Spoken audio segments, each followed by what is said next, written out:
menyadari, tidak menyadari bahwa hatinya itu pembenci, tidak menyadari bahwa hatinya itu tukang resah, tukang iri dengki, tukang berburuk sangka, tidak menyadari dia itu menjadi agen yang kebatilan.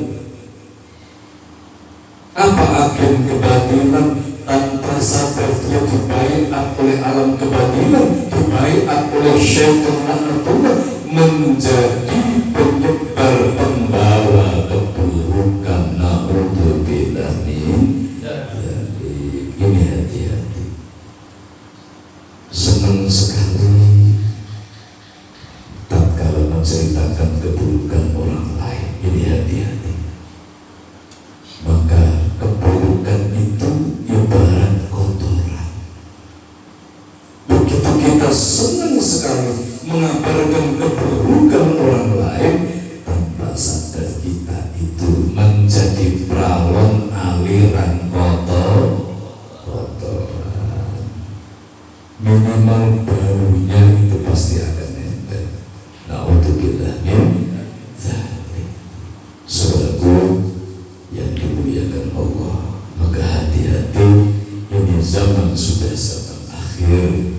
Belajar yang sungguh-sungguh, belajar yang baik dan benar, bertolabul ilmi, berjuanglah yang baik dan benar sesuai dengan contoh yang diberikan guru kita dan yang guru kita. Maka sekali lagi, yang pertama, modal manusia berjuang, modal manusia mendekatkan diri kepada Allah, modal manusia belajar bertauhid kepada Allah, sudah wanti-wanti berulang-ulang yang guru kita dan juga guru kita memberikan nasihat. Modalnya adalah kebersihan hati, kebersihan rasa. Kendaraan menuju Allah itu rasa sing resik, nyedak pengiran kuwi modale ati sing resik. Alhamdulillah. Ning aja rumangsa resik. Nek wis rumangsa resik berarti ora resik. Saudara rahimahullah, maka daripada kita mempelajari atau mengintip alam-alam yang kita tidak ahli, maka lebih baik kita ngintip hati kita sendiri daripada kita bercerita tentang hal-hal gaib yang sebetulnya kita tidak ahli dan tidak mengerti. Maka lebih baik kita pelajari batin kita sendiri, kita selidiki relung-relung hati kita, di mana letak kotorannya, di mana letak kekurangannya. Karena tidak akan mungkin kita mampu merasakan kenikmatan dalam ibadah, kenikmatan dalam perjuangan, kenikmatan dalam kesabaran, kenikmatan dalam cacian dan fitnahan, kenikmatan di dalam kehidupan lahir dan batin, kalau hati ini belum betul-betul ikhlas di dalam mengabdi kepada Allah Subhanahu wa Ta'ala. Harus menemukan ikhlas dulu, sehingga tatkala kita mengalami sesuatu dasarnya adalah ikhlas. Apa makna ikhlas? Betul-betul husnul dzan kepada Allah. Raditu billahi rabba wa bil islami dinan. Menghadapi apapun, ya Allah, apa yang telah menimpa hamba ini, masalah atau apapun itu, tatkala ini karena kesalahan hamba, hadirnya ini sebagai wujud hukuman dari kesalahan hamba, ya Allah, hamba ikhlas menerimanya, ya Allah. Kalau ini ternyata masalah yang hadir adalah karena peringatan dari kelalaian hamba, hamba ikhlas menerima dan siap untuk berbenah, ya Allah. Kalau masalah yang hadir ini adalah sebagai wujud pujian darimu, alhamdulillah, hamba ikhlas menerima, ya Allah. Seandainya kita ini pendosa, kemudian masalah hadir dikarenakan dosa-dosa kita, wujud hukuman dari Allah dari dosa kita, maka kita ikhlas menerima, menyadari nonggoroin kaluputan. Kalau ikhlas menerima hukuman, maka hasilnya adalah ampunan. Kalau ikhlas menerima peringatan, maka hasilnya adalah kembali ke jalan yang benar. Kalau ikhlas menerima ujian, maka hasilnya adalah meningkat kelasnya, meningkat kelas ikhlasnya di hadapan Allah Subhanahu wa Ta'ala. Dan tentunya hanya Allah yang tahu apakah ini hukuman, peringatan, atau ujian. Kita berhusnudzon kepada Allah. Apapun itu, kalau memang kesalahan, alhamdulillah dihukum karena ada ampunan di situ. Kalau kelalaian, alhamdulillah berarti kita diperhatikan oleh Allah, akan diluruskan langkah kita. Kalau ini ujian, berarti ini cara Allah mengangkat derajat kita. Alhamdulillah. Bisa penyakit, bisa fitnahan, bisa kekurangan, sehari makan, sehari tidak saat ini, semua akan kita terima dengan ikhlas. Karena apa? Kenikmatan dari Allah itu tak terbatas. Kenikmatan dari Allah itu apa yang tidak nikmat dari Allah? Dari ruh kita, ruhan yang merasakan nikmat dalam berzikir. Ini ruh adalah ciptaan Allah. Ruh ini mampu zikir karena Allah. Nikmat pikiran, nikmat hati, nikmat jasad, nikmat panca indera, nikmat keluarga dan lain sebagainya. Alhamdulillah, terima kasih.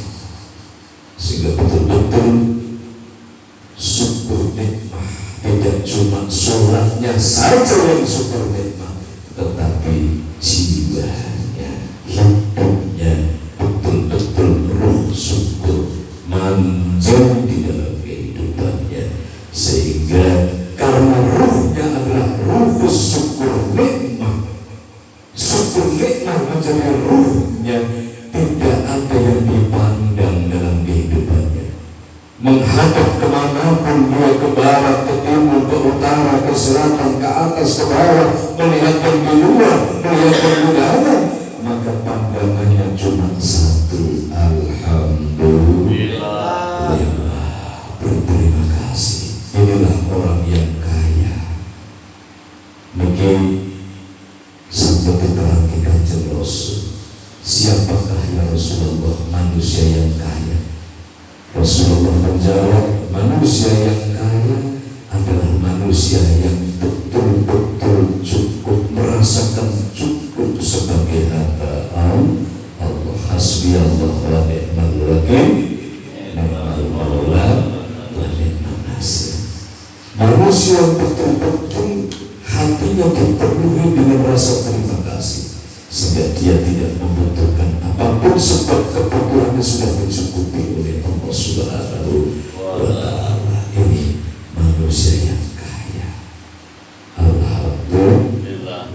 Ini manusia yang merasakan kenikmatan dalam hidupnya, sebab tahu dan betul-betul merasakan melihat kasih sayang Allah Subhanahu wa Ta'ala. Saudaraku yang dimuliakan Allah Subhanahu wa Ta'ala, dalam posisi dimanapun kita sedang mengalami kondisi apapun, hampir situasi apapun, maka jaga hati kita, jaga zahir batin untuk tetap bersyukur kepada Allah Subhanahu wa Ta'ala, untuk tetap bersyukur kepada Allah Subhanahu wa Ta'ala.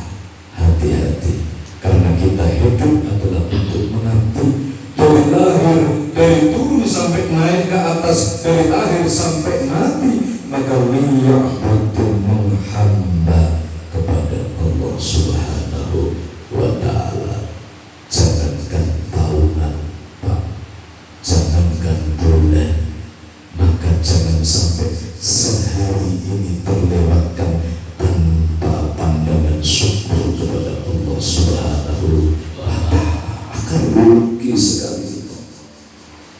Jangankan tahunan puluhan tahun, sehari saja, 1 jam saja, jangan sampai lepas. Rasulullah datang Gusti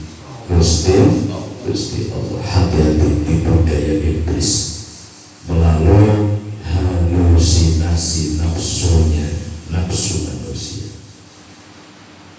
Begitu nafsunya ini mulai menguasai hati, ruhaniyahnya terpenjara, sehingga pandangan ruhnya adalah pandangan ruh nafsu. Saking pengen punya rumah, sehingga itu dipikir dibatin sampai 1 tahun, sampai 2 tahun, sampai 10 tahun turun keturutan beli rumah. Akhirnya 10 tahun itu waktunya habis hanya untuk main tugahanan. Na'udzubillah min. Ini rugi, ini api neraka. Masih hidup di dunia tapi sudah mencicipi api neraka. 10 tahun dalam kegelisahan karena goro-goro turun duit Allah. Ini hati-hati. Boleh cita-cita buat rumah, tapi jangan menjadi amal yang menyumbat mata batin sehingga tidak mampu menyaksikan kemurahan dan keagungan Allah Subhanahu wa Ta'ala. Saudaraku rahimakumullah, ini hanya contoh, bisa terjadi kepada siapapun. Maka hati-hati, karena angannya tentang tanggungan hutang seandainya, jangan biarkan itu menutupi hati kita untuk menyaksikan keindahan belian kasih sayang Allah. Maka hadapi, bismillah, libatkan Allah, mohon kekuatan ya Allah. Seandainya masalahnya tentang hutang, masalahnya tentang keinginan, libatkan Allah. Ya Allah, hatiku ingin ini ya Allah, tolong redam ya Allah, tolong redam ya Allah. Kalau memang ini Engkau meridai, maka hadirkan. Kalau memang tidak, lepaskan dari diriku ya Allah, hempaskan dalam rasaku ya Allah.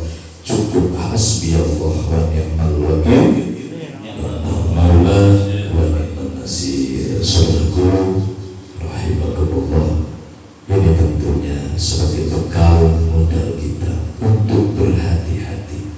Banyak manusia yang masih hidup di muka bumi, tapi mencicipi rasa neraka, yaitu ketidaktenangan dalam hidupnya. Hati-hati, kalau ini menjadi prinsip hidup harus dirubah, sebab ini akan menjerumuskan langkah kita. Apa? Kegeden pihak kurang cagak. Kalau wali-wali juru nanti kau memberi nasihat, ojo sampai urip mau gigi mongson gelak laku, kegeden pihak kurang cagak. Na'udzubillah min dzalik. Jangan memaksakan sesuatu yang di luar kapasitas. Kalau ayatnya bismillahirrahmanirrahim, la yukallifullahu nafsan illa wus'aha. Allah tidak pernah membebani hambanya di luar kapasitas kekuatannya. Tetapi hamba di akhir zaman yang tidak pintar dalam bercermin, tidak pintar dalam menimbang diri, yang mengambil beban di luar kemampuannya. Begitu renggek-renggek imponannya, satu yang dituduh Gusti Allah, yang dituduh Gusti Allah. Jadi gak bakal naruhnya beban di luar kapasitas. Kenapa aku untuk masalah, untuk beban yang aku orang kuat? Padahal bebannya bukan Allah yang ngasih, tetapi dia sendiri yang mengambil beban itu. Na'udzubillah min.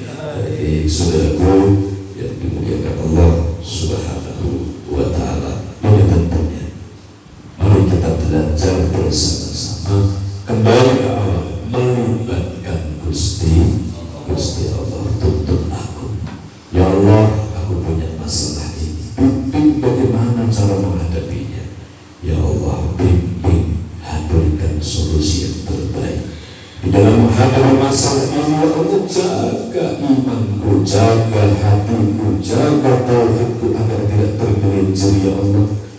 Tentunya aku tidak akan mungkin mampu tanpamu, belum mungkin boten mampu tanpa panjenengan Duh Gusti sesembahan kula boten wonten ingkang ngawusung kami boten wonten ingkang ngawusuni boten wonten ingkang saged ngangkat kula saking permasalahan ingkang kawula alami kejawi namung panjenengan. Hanya kepadamu aku menyembah ya Allah, dan hanya kepadamu